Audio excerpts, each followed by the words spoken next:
Are you ready to take your business to the next level?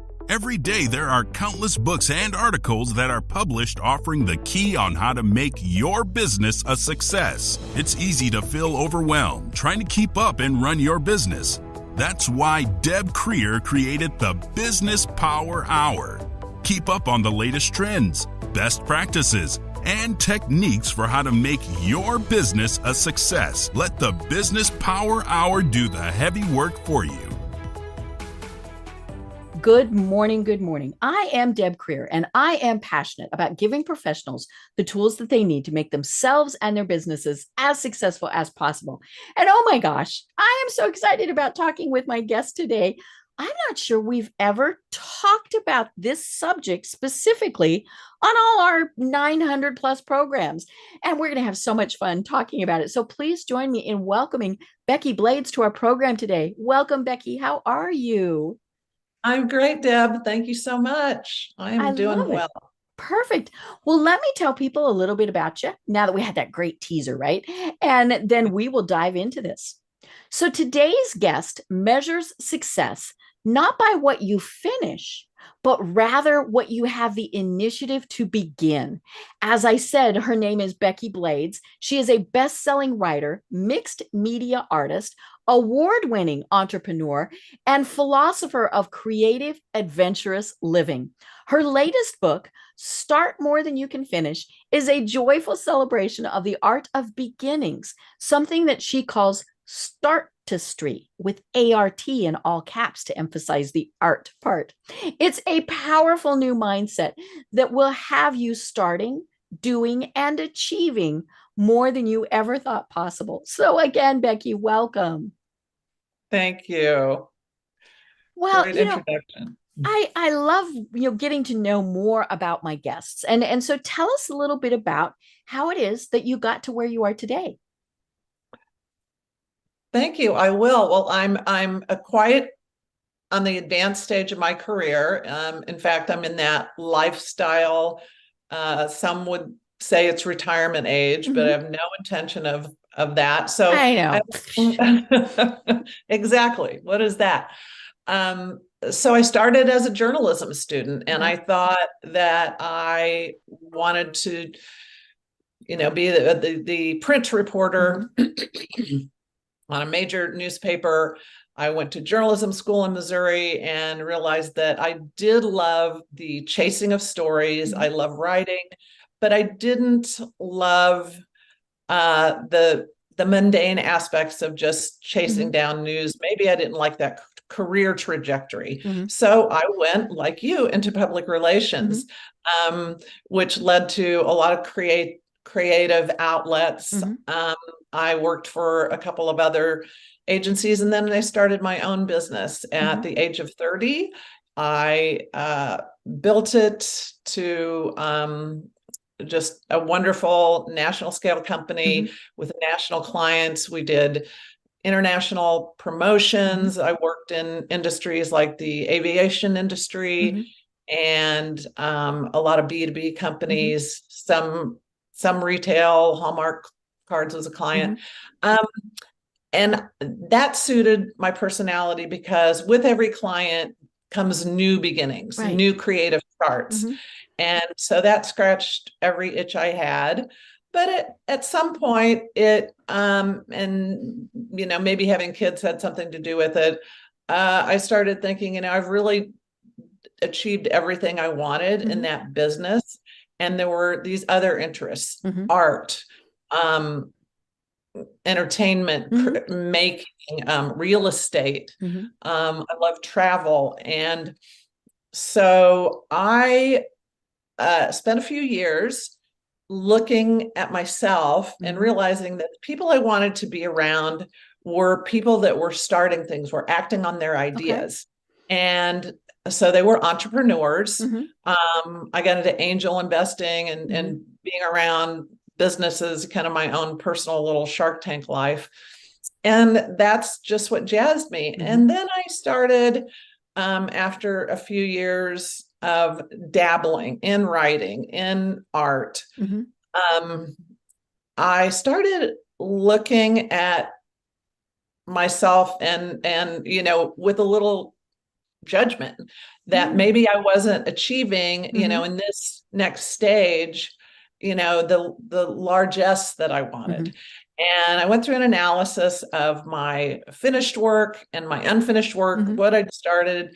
And I also started surveying the people that I was hanging around with, who I came to call stARTists, which is a word that I think one of my daughters coined about me. And I realized that, the most interesting people are, and the most, perhaps happy and flourishing people are people that have ideas and act on them. And so that's what got me to studying about the book. And I did about 5 years of research and wrote Start More Than You Can Finish. The subtitle is a creative permission slip to unleash your best ideas, because what I found is that we don't start our biggest ideas because we don't feel like we have permission. Right. And more specifically, who? Exactly. Well, it's one of the enoughs. It is, I was teaching an art class, for example, and I thought, oh, these are people, they're young, they're certainly creative. They aren't bound by some of the things that people in my life stage were. So I'm going to assume they start whatever they want. And they don't have kids, they don't have the kind of the boundaries that some of us have. So I surveyed my students and said, what is it that you want to start that you haven't? And why haven't you? And the answers were all the same. They all fit in a category. They all did have things they hadn't started. And the reason that they hadn't started was because they didn't have enough. And enough of a whole list. Right. And permission was one of them. Permission was one of the things they didn't have.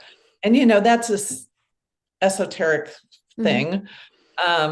Of, do you have permission from your family to take time away? Do you have permission from your, in some cases for art students is, do I have permission to paint a mural under the bridge? That's really, that's bona fide permission. But if we have an idea and it comes to us and it is of us, it's usually a longing or something we're particularly good at. Right.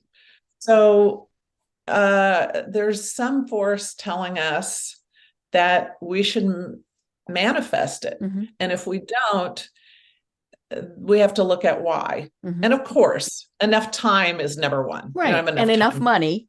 Enough money, resources, whatever they are, art supplies, whatever money can buy, enough space, physical space to make the thing. You and I were talking about podcasts earlier. You started a podcast. I think that I don't have enough discipline to start a podcast. And you know what? I'm okay with that. And I don't, it's a trade-off, but so the premise of the book is that when you address the enough and you address whatever fear of the finish there is, we always have enough to start. We may not have enough to finish the thing as we first conceive it. But as we all know about the creative process, a good idea changes the second you start on it. It gives you get information, you get clarity. So maybe you scratch the itch and you don't want to go further. But this, so this is what I learned for the second half of my work and creative life, is that the more I start, the more I build that starting muscle, the more I reduce the odds and the preciousness of every little start. And incidentally, the big ideas do come to fruition because they at least get their shot. Right. And one of the premises that you have in the book is it's not bad to not finish. And I think that is probably one of the big fears is we think, well, if I start a new company, I had better make it be successful, right? And Right. whatever that manifests into. Or, if I start, you and I are both married. We're happily married, I'm assuming. But if we, if we weren't, if I start dating again, I'm gonna, what's, and so, or if I start painting, you mentioned being an artist, then I'm gonna have to paint the Mona Lisa. And Yeah, so so then what happens is we don't start. We talk ourselves out of it exactly. before we ever even get to that point. Exactly. And it starts, doesn't it, with that thing that some parents say to some kids, Mm-hmm. don't start more than you can Right. finish. Mm-hmm. Don't Don't bite off bite more off than more you than can you can chew. chew. Mm-hmm. Or it's not what you start, it's what you finish. Right. And what occurred to me as I was writing the book is that, first of all, my parents never said Mm-hmm. that for a lot of different Mm-hmm. reasons, some of them good, some of them bad. But the other thing is the parents who did, they were not trying to make us finish. Right. They were trying to make us not start. Mm-hmm. And that is uh, just a tragedy. Right. Most, if your parents said that, if a teacher said it in Mm-hmm. school, it's because, it's 10 minutes to recess. Mm-hmm. Don't get the crayons out and make Right. a mess. You Don't just start have a to big clean them up. project because we're going on to something else. Mm-hmm. Right. But we're grown-ups now. Mm-hmm. And I can make a mess in my art Mm-hmm. studio if I want to. Mm-hmm. But that Mm-hmm. repetition and that mindset, Mm-hmm. it is holding some people in prisons. Right. I interviewed psychotherapists Mm-hmm. who said, no, this new mindset Mm-hmm. of start more than you can finish Mm-hmm. really frees up perfectionists, Mm-hmm. because that's what perfectionism is. Mm-hmm. Now, finishing is always the end game. Right. That's all. We would Mm-hmm. not start if Mm-hmm. we didn't have a vision of the Mm-hmm. finish. But the finish could be so many things. Mm-hmm. What is the finish of a wedding day? Right. Mm-hmm. Is it a is it a marriage? Is it a 90-year marriage with Mm-hmm. kids and grandkids? Mm-hmm. You don't know. And if Right. you think you hold on to that, Mm-hmm. if you think we want 2.2 children and you're Mm-hmm. not getting, Mm-hmm. and that makes a Mm-hmm. divorce, I think you will certainly not, Mm-hmm. rush into marriage and Right. maybe miss Mm-hmm. the opportunity. But let's take business, for example. Mm-hmm. And this is what was really interesting for me as I started working with entrepreneurs, even while I still had my business, is that my first business, because I've started 5 Mm-hmm. businesses and people still only know about one. Mm-hmm. But I knew people who had great business ideas Mm-hmm. and would talk about them, but never pull the trigger to do what you would consider Mm-hmm. starting the Right. business, because they didn't have it planned so that it could meet their finish expectations. And those Mm-hmm. were everything from, I have to have a business that can support my family so I Mm-hmm. can quit my day job. And Mm-hmm. we all know there are many businesses that are side hustles that Mm-hmm. start as side Right. hustles and turn into other things. Two, I knew more than one entrepreneurs, they happen to be men, and I think there is something in this, that wanted to do a public exit. They wanted, if their business idea could not support exiting with a public Hmm. stock offering, it wasn't a good enough idea. So So it had to be a big business. yeah. And so what do you think they were doing with their planning? Because Mm-hmm. they wanted to plan this business, Mm-hmm. go raise capital Mm-hmm. based on this Mm-hmm. finishing model. And that's what they wanted to do. It's, Mm-hmm. the whole begin with the end in mind Mm-hmm. mindset. Right. That's great. Neither one of those people have businesses at Mm-hmm. all right now. Mm-hmm.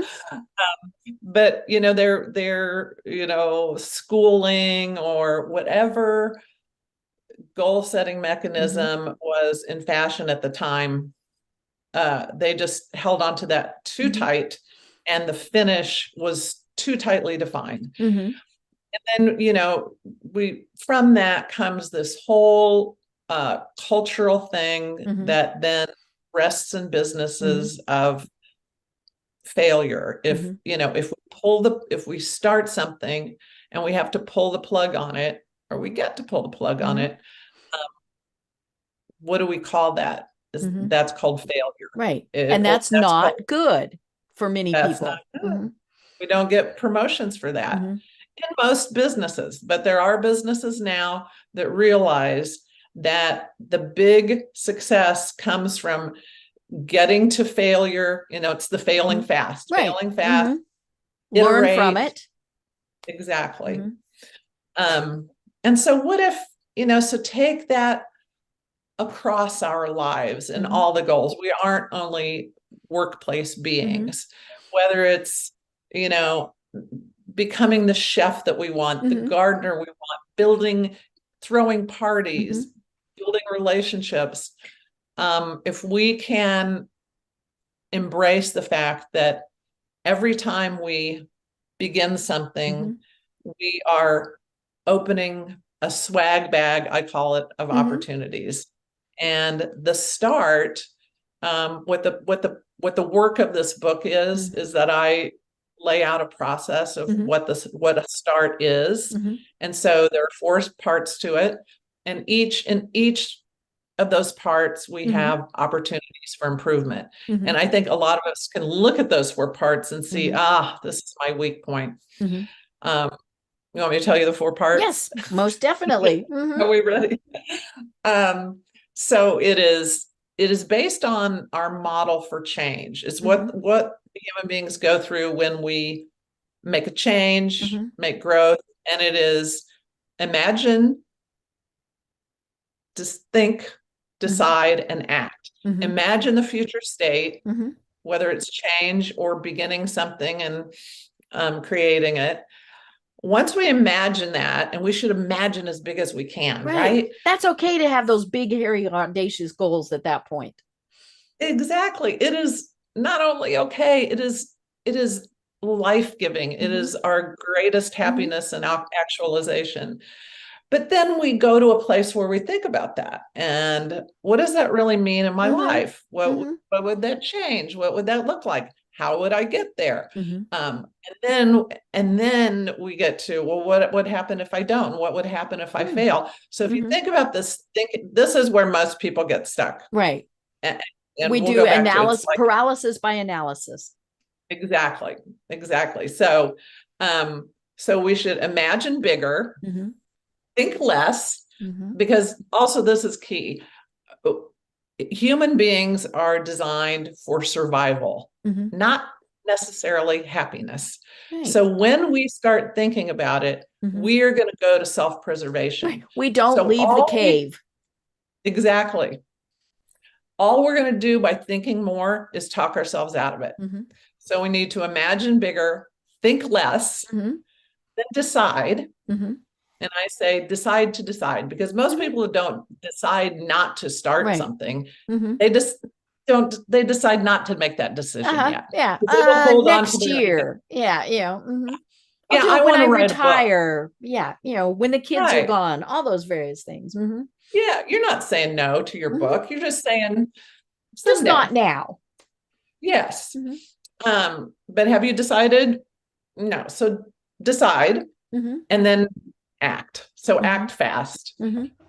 So we all know people who can do any number of those things differently. Maybe people that just imagine too limited. And we can take classes or get friends that help us do that better.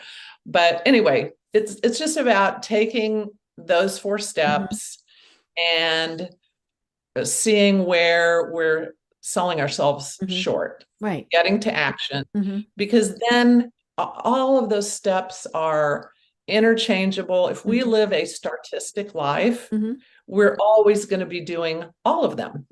We're always going to be thinking about something we thought about before. We're always going to be ideating. what you're doing inspires me. What do I want to do something like that? So as we consume the world, we will always be in various stages of starting our own ideas. Right. Right. And we do it all the time. We're reading a book, we're watching TV, and we think, oh, that sounds like fun. What if? Why couldn't, and then usually, you turn the page, the commercial comes on, whatever. But you mentioned something at the start, and that's the word judgment. And I think that's probably one of the big things that holds us back is we think, okay, somebody, whether it's ourselves or our loved ones, our friends, our church, or whoever, they're going to say, why on earth are you wanting to do that? And so that a whole little judgment thing comes in. And so we think, well, we don't even want to have them do that. So again, we just don't even start, or we certainly don't tell anybody, I would love to be a chef. Because people are going to, oh my God, you cut your fingers off, you're going to do this, all those things. And those little judgment people, and there's some of them are real and some of them are just in our head. But those little judgy boo birds, we're just, we pay far too much attention to them. Yeah. And then you've declared it. And so the judgment, you're worried about all the kinds of judgment. I'm not a good chef. Do I want people know that I'm trying to cook? So they're what are they going to expect? And we actually pick out people's opinions who we care about. And we just make those decisions. But, let's talk about all the other kinds of judgment for stARTists, for people who get really good or maybe people who start too much, the people I consider on the successful end of the spectrum. Do you know people who always have a lot of things going, that start a lot of things and maybe never? Right. You always think they never quite finish them. Right. Right. But they're finishing something. In my case, that's the judgment I did to myself and I have ADD. I'm the first to say, I like to swoosh around. And that's the butterfly syndrome. But first of all, I have learned to embrace it, and we deal with whatever package we have. But I learned that my ADD actually worked for me because I had to learn to manage it, and that having a lot of plates spinning, I used one plate to help the other. I was very successful in a business that served a lot of clients at a time, and of course, a lot of businesses that's are like part that. of why you want to do an agency, right? I love agency work because you're doing here and here and here and here and here and here. Yeah. So people who are easily bored, agencies, work for hire type of engagements, real estate, those are great for stARTists. Right. But we tend to judge those people. In the first of the book, I talk about a cocktail party I was at, and this is pretty soon after I sold my first company, very successfully, but I started to judge myself, and I was still going to, I was on the Chamber of Commerce board. I was still going to business things.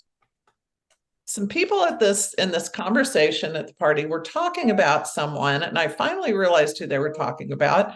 And it was a person that I respect incredibly. And they were talking about, well, he's been working on this thing, and has he, what has he done lately? And this person was a civic leader. I mean, it was an entrepreneur, a serial entrepreneur.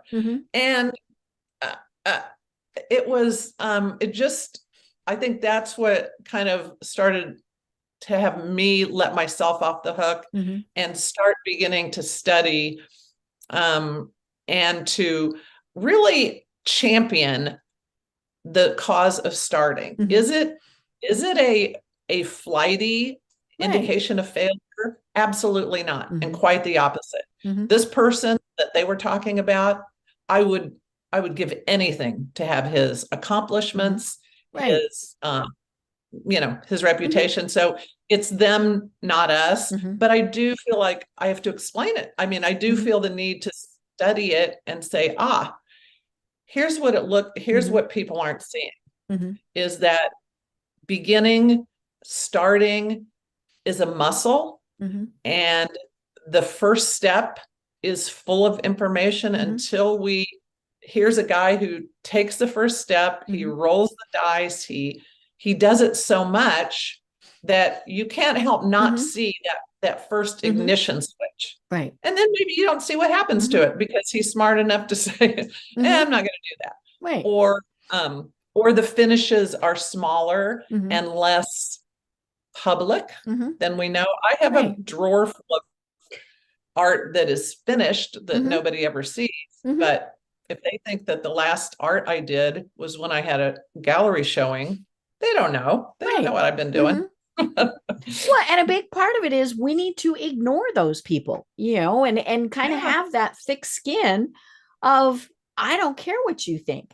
I am still going to do this, and which is hard. I mean, I say that, but yeah, it is hard because there are always somebody that if they were to say, why are you doing that?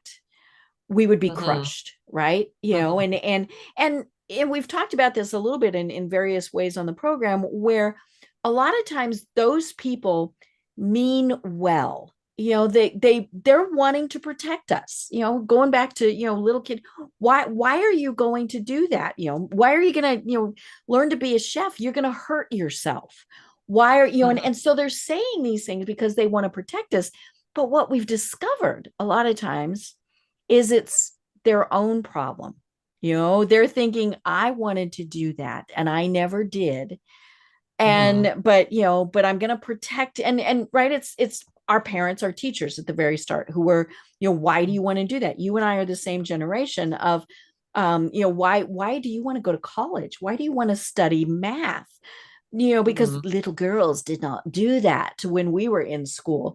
And I remember we wanted to do punt, pass, and kick. That was one of the big things that they did. I don't even know if they still do it. Yeah, I remember that. Yeah, and the girls were actually better at it than the boys, which was very entertaining.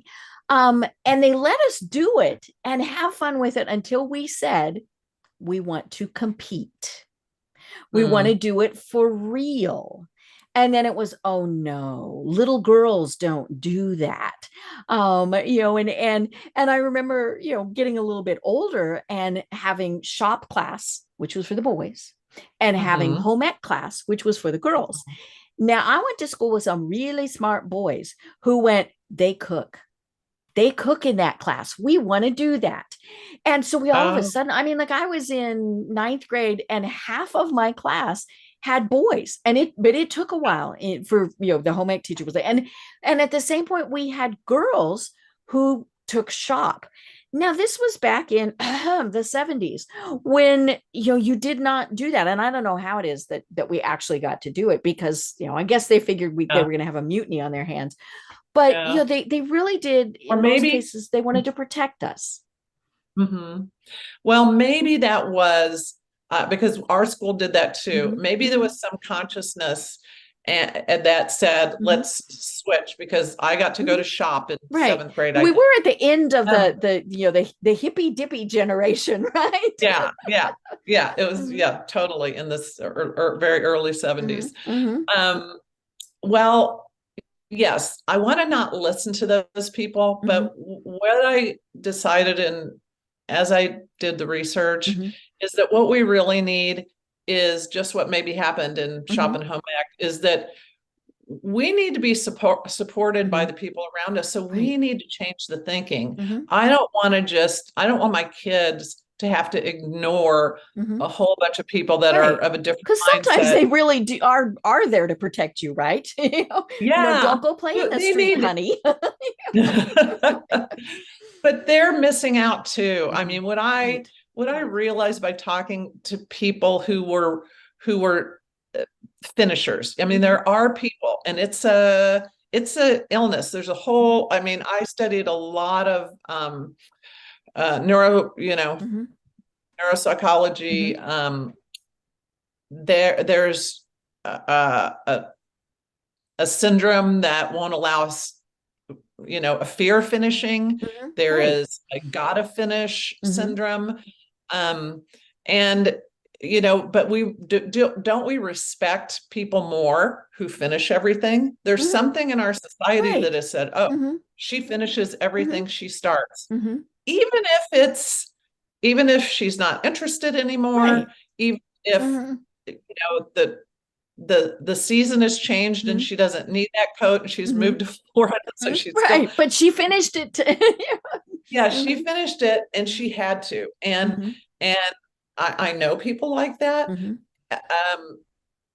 And we can't save them all, but doing the research that shows that here are the benefits of acting on an idea, on starting, on that exploration. Here's what it does for your brain chemistry, for your brain connections. And here's what too much focus on the finish does. Here are some dangers of it. That kind of awareness will help us all. So we want our educators to think differently about that. We want, and when we talk about big success, it is true that the people who start the most have the biggest success. An example is, excuse me, Mozart, for example, wasn't the most, his hit rate in his day, if he'd been a Spotify artist, was not any bigger than anybody else. No. He just started more music. He made more music. So 1 in 100 is a hit. He started 100 times more than other people.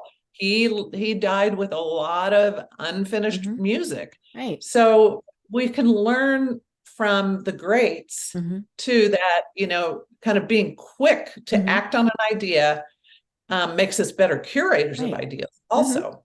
So I can tell a stinker from a winner faster. Maybe I need to, and I develop a way to toss it around. And certainly in business, how to assess the, a business model and monetization and a market and a customer, all that comes with practice. Right. Yeah, because you can start it and realize, whoop, that's not going to work, for whatever reason. But and you talk about this in your book, but then there's also that seed of, okay, but what if this was different? And so then we're going to start something based on that. We're going to learn from, I'm not going to, that mistake, that failure, that stop, that whatever you call it, and we're going to turn it into something good. Exactly. And we call it the pivot. I in the book do a whole chapter on the restart, because really complete is going back to the chair every day and restarting. It's a whole series of starting again and starting again. So when we focus and build the excitement of our starts, we also can figure out how to restart with energy in ways and in our organizations in ways that keep it fresh all the way to completion for really long projects. But the restart is what most finishes are made of. Right. Yeah. And an example of an artist would be, they start in this medium, whatever it is, and then, and then they go, that's not going to work. But what if we did this instead? We started in oil. Okay, oil's not the best thing for this, so we're going to move to watercolor. We started creating this masterpiece for a symphony. What if we create it for a soloist? I mean, all of those things. And so we are learning from that as part of that process. Exactly. Every bit of material, supply, whatever our supplies are in art, experimenting with those is inspiration in and of itself. Right. You know, people are knitters or sewers have all this fabric that or yarn, Oh and just yeah. looking at it is, you know, is inspiration. So one of the things I say in the book is whatever inspires you, have it sitting out. I mean, you could make it make it neat, make it up, but Right. Don't put it away in a closet so you forget that you're a knitter. Right. Have your art out tempting you, because you know, it's also, I just spoke to a group today, and I asked people if they had artistic aspirations or creative, you know, I guess you would call them hobbies or outlets, because this was a group of entrepreneurs. And a guy said, well, mine would be woodworking, but I don't have time for it, but I know how to do it. I said, do you have a wood shop? He says, I've got everything, but I don't have time right now. Yeah. I never go in there. I never. Yeah. And I'm, you know, I said, well, what is right now? Are you just saying, and he's building his business, and he's really, I mean, he chose to be at this thing today. So he does have some flexibility in his time. So in those cases, those situations make me really sad, because I believe that we can try to whittle down those avocations we can chunk them up to something that we could work on at 10 minutes at a time if we want to. You know, writers do that. Artists can do that. Right. I'm not sure. I don't know if you can woodwork. Maybe it's too frustrating to get started. But you never know. Yeah. Yeah. But you know, those are the things that make me sad. And well, I'm not judging that person right now. Life stage is also a big thing. It's easy for me to say my kids are gone. And you know. Well, but it also gives your brain a break. You know, it's funny. I like to cook. Am I good at it? Meh. You know, that's, you know, but I like to do it. And part of the reason is while I'm doing it, I have to focus on just that. Or I am going to cut off my thumb, or, you know, burn something. And so whatever else is going on in my world, it's in a back seat. You know, and so I think that's, you know, and that's something that is so interesting. And when we look at people who have that high drive, then we see them burn out. You know, those are the people that, you know, are the workaholics. You know, when I read things like, you know, Elon Musk only sleeps 3 hours a night. I'm sorry, his body at some point is going to say, excuse me. You know? And, you know, he might be 95 before that happens. Who knows? But, you know, we need kind of those outlets. And it, you know, it can just be something as simple as going for a walk, right? You know, just something where you kind of shift gears for a little while. And I think that's why, you know, when they say, you know, if you know, if say you're angry at somebody, take a walk, get away from it, get out of that situation. You know, but it's also good to, you know, because sometimes a lot of times in those situations, when you're, you know, dicing the carrots or whatever, you're like, wow, that orange color would be so good to do such and such with. You know, and the so it's pollination. Yeah, you know, our brains need those breaks. Cookie's a really good one.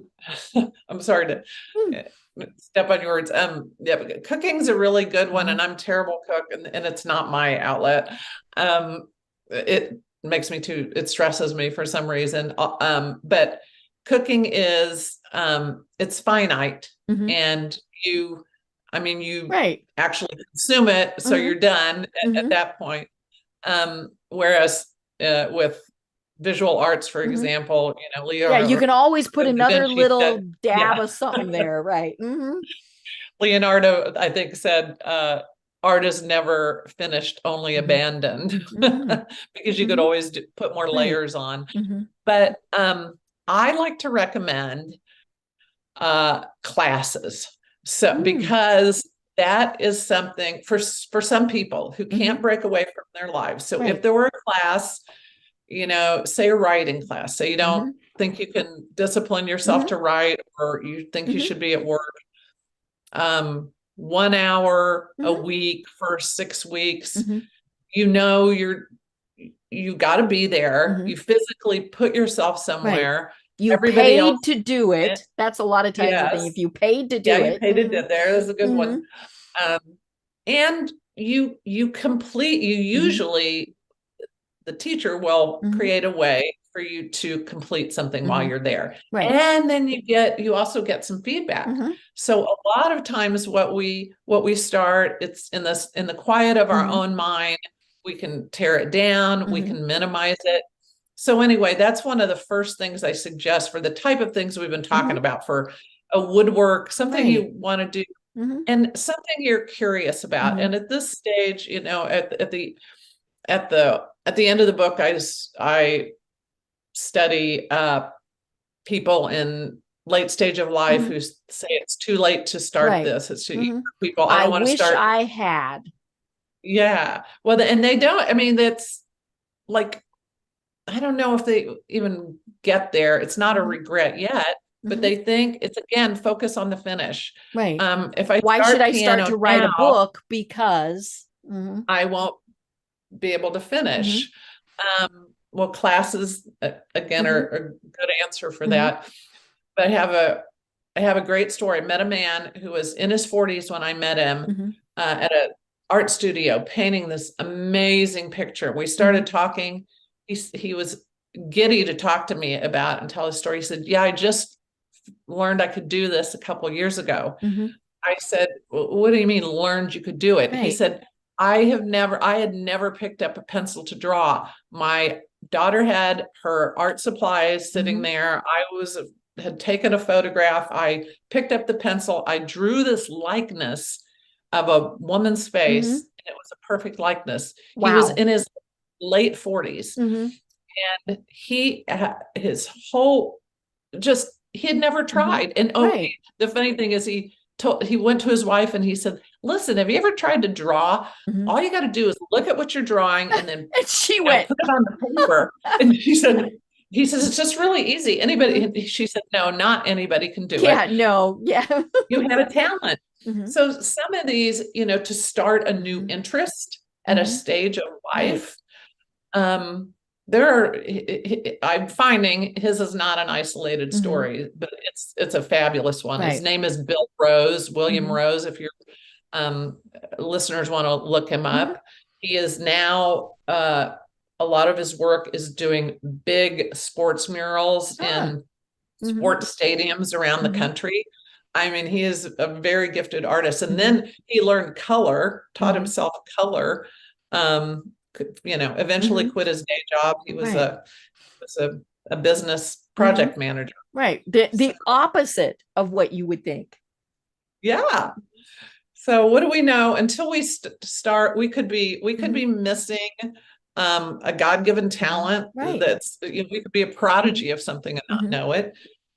But we could find out that something we've been itching to do, Mhm. we just don't like to do. Yeah. Well, you know what? No, that I wasn't going to work. I love knowing, Right. you know, Mhm. there's a business, Right. we don't have time to, Mhm. but there's a business that I went pretty all in on for a Mhm. year, and got to the place where I said, nah, Mhm. and I've done I that. have no Yeah. regrets. Mhm. Yeah. Yeah. I look back and I think, well, that was and I do think, well, that's kind of a waste of time and energy and money, but what did I learn from it? Mhm. Mhm. Exactly. And Yeah. if all you learn is that's not for me, and I Mhm. have respect for that Right. industry, Mhm. um, it's just, Mhm. and it's good cocktail Mhm. conversation. Right. Right. Mhm. So what about Yeah. another fear? The fear of what if it works? Oh, good one. Yep. Yeah, it could change everything. Mhm. Is it too big for me? Right. And that's where we get to say, Mhm. I get to choose. Mhm. I'll tell you what I'm in the middle of right now. This is just last night. Mhm. I did a comedy show, my third comedy Oh, show. I love it.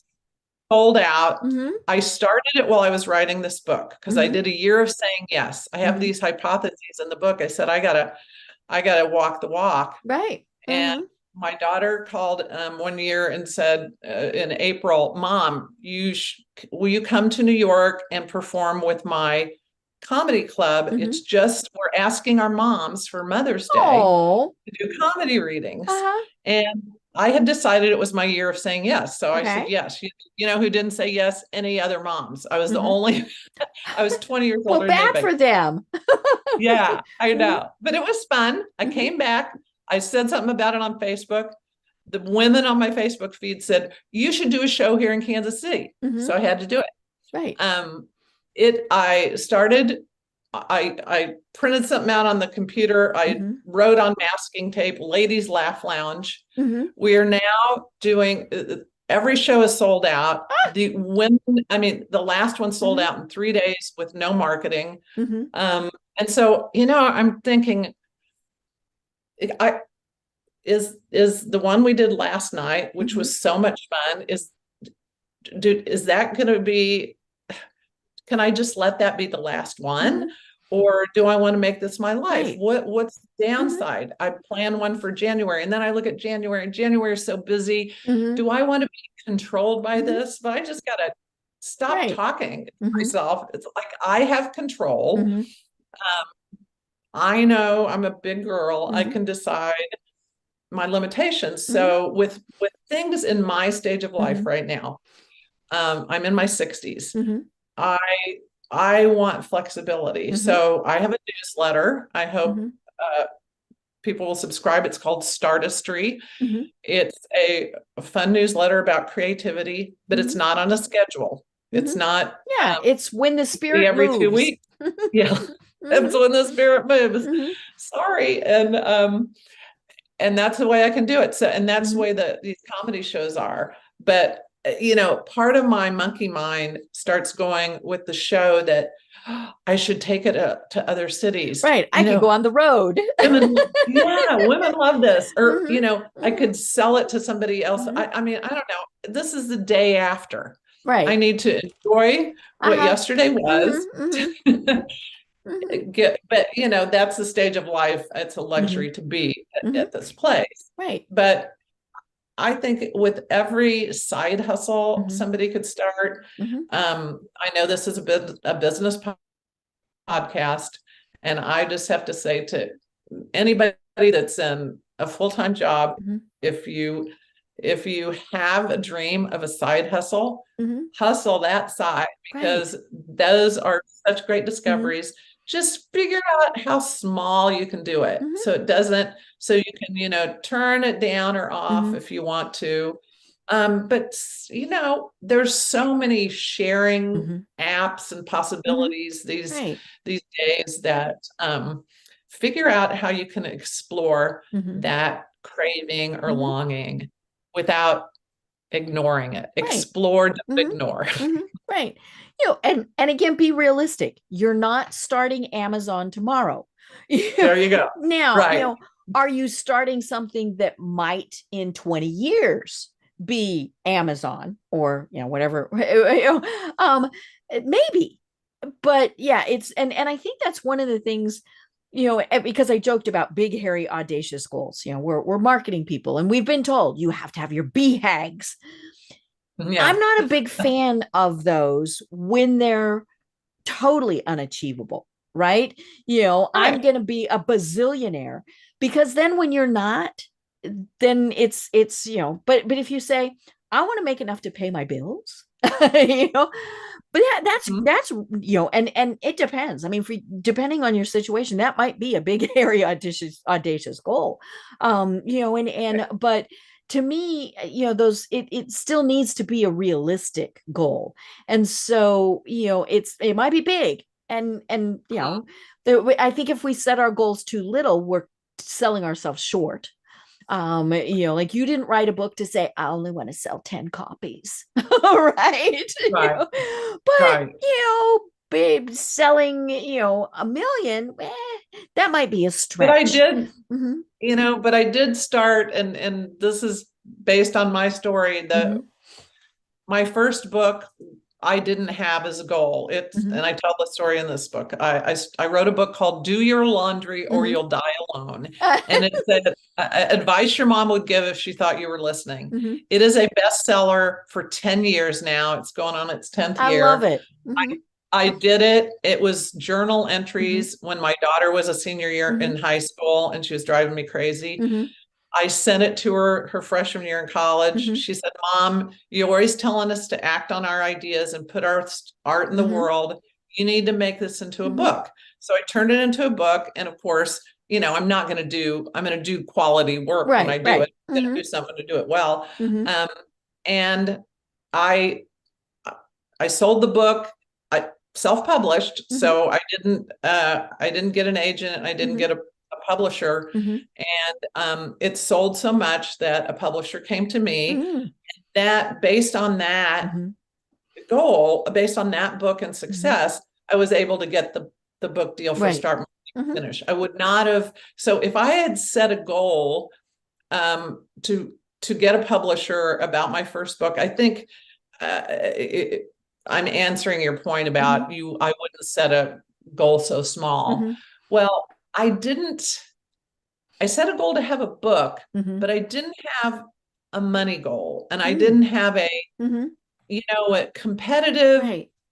metric. But I maybe that think, wasn't important. I think we need to keep our goals, Mhm. about the creation Right. and the metrics Mhm. until we are farther Mhm. along, not worry about the Right. metrics. Right. That's not going to be an Mhm. exact science, Mhm. but it goes back to the people that won't start a company if it can't Mhm. go public. Mhm. Maybe they can get a public company, but I don't think that's the way you started. I Right. think you started by thinking, what problem are you solving? Mhm. What do your customers need? Mhm. Not, Yeah. I want to be a Mhm. billionaire. Mhm. I don't Right. think that's how magic happens. Mhm. Right. So how do we know if we're a stARTist? I think we're all probably stARTists, except for some finishers who have some. Um, uh, if you're absolutely an actualized stARTist, if you let me find it in the book, I'll get the list. If you're one of those people that has a lot of ideas Mhm. and you bite off more than you can chew. Can If I just keep you raising my hand? Mhm. Yes, yes. Well, you have started a podcast. You Mhm. have started, a business. Mhm. Um, let's see. Not gonna be able to find it fast enough. But that's all right. Um, That means people need to buy the yeah, book. it's people who act on their ideas. Mhm. They um have more than one thing Mhm. going at once, or they can. Mhm. I mean, honestly, if you've thrown a party, you're a Mhm. stARTist. If Right. you've initiated um, a project, if Mhm. you've built a home, Right. if you've started a family, Mhm. but some of us don't want to, don't want to claim that title. Mhm. Yeah. So I call it, you're a self-actualized stARTist Mhm. if you embrace it Mhm. and see starting as a strength Mhm. and not a weakness. Right. And I love that because that was exactly what I got out of the book when I was reading it was there ain't nothing wrong with me. And I think that really was it. Yeah, and Oh, you'll love this. I started the book and I haven't finished it. But, okay. but I will. I mean, And, because it's obviously great content. yeah. But And yeah, I I hope you did. feel like you can Yeah. start at Mhm. you could Right. open I at can pick any it back point. up when I need to. Yeah. Yeah. And but it really did make me realize it's okay. The stuff that didn't go the way I wanted it to, that's okay. There's Mhm. nothing wrong with it. I need to stop kicking myself for it, and all of those things. I mean, and so that was really what I got out of the book, which that was wonderful. Yeah. That's all I want. And Yay! then and there are people who will read it. I hope people give it to certainly, kids graduating. That's what I was just thinking. New graduates need these. Yeah. That a really cool thing is happening. The book's been out about 9 months now, and I'm starting to get, the emails. I started this book because of you. I just got a publisher. One woman self-published a book, wrote it in a week. Whoa. And self-published it. And it's called How to Change the World by Tuesday. And it's about doing a personal action plan if you don't like the politics of the world right now. So, people are starting to tell me what the book has made them start. Right. And people of a certain age, like us maybe, are just feeling better about the things we've already started. But young people, and a lot of people in the stage of, say, empty nesting or life transitions. Yeah, what is next? Yes. Are looking at it like I don't have to figure it out before I try some things. Right. Because it's the trying the things that helps us figure it out. Right. Analysis paralysis. That's it. Well, oh my gosh, Becky, we only have a couple minutes left. So how do people find you and connect with you? Great. Well, I have a website, beckyblades.com, but I really am loving the newsletter on Substack. By the way, every STARTist should get a Substack. It's great. They're not paying me, but it's just a great platform to kind of explore and write. And if you ever want to publish easily. So it's called stARTistry or Becky Blades Substack. And those are two places you can, I'm on LinkedIn as Becky Blades and Facebook, but and I'm starting playing with TikTok. But that's one of those I'm like, no, because I would go squirrel and that'd be that. Yes. I love it. Well, again, it's beckyblades.com and so very easy to find you. And I love this. And this really has been so much fun. I knew it would be when I was reading through everything. It was kind of one of those where, like I said, it was I was almost thinking, ooh, kind of a kindred spirit type of and I think the other thing I got out of this is that we need to give ourselves permission that it's okay to do this. Yes. And so that was and ignore those judgy people, unless they're telling you don't go play in the street, honey, then you might not ignore them, but and I've never cut my thumb off. Trust yourself and your ideas. As I say, if an idea shows up for you, return the favor. Right. Quit thinking about the other voices. Think about the idea as a person and a personality, and have a conversation with your idea instead of the judgers. That's stupid. That's silly. That's dumb.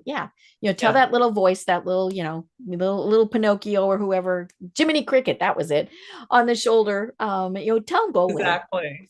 Exactly. Well, Becky, this has been so much fun, and I would love to continue the conversation at some point because I think it's very important for people. So we would love to have you on again. Until then, do you have any final thoughts that you want to leave everyone with?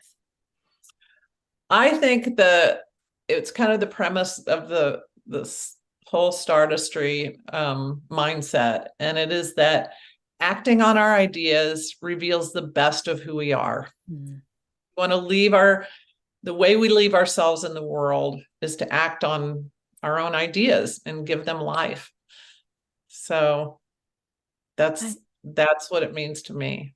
I love it. Well, this has been so delightful. And I really, am looking forward to the next time that we chat. I'm Deb Creer. I've been having such a fun conversation with Becky Blades, who is the author of Start More Than You Can Finish, a creative permission slip to unleash your best ideas. Look, if you were watching it, you're seeing her be Vanna. And so, it really is so much fun. And until next time, everyone have a great day. Tune in for our next program for even more trends, best practices, and techniques for how to make your business a success. The Business Power Hour, hosted by Deb Creer, is proud to be part of the C-Suite Network.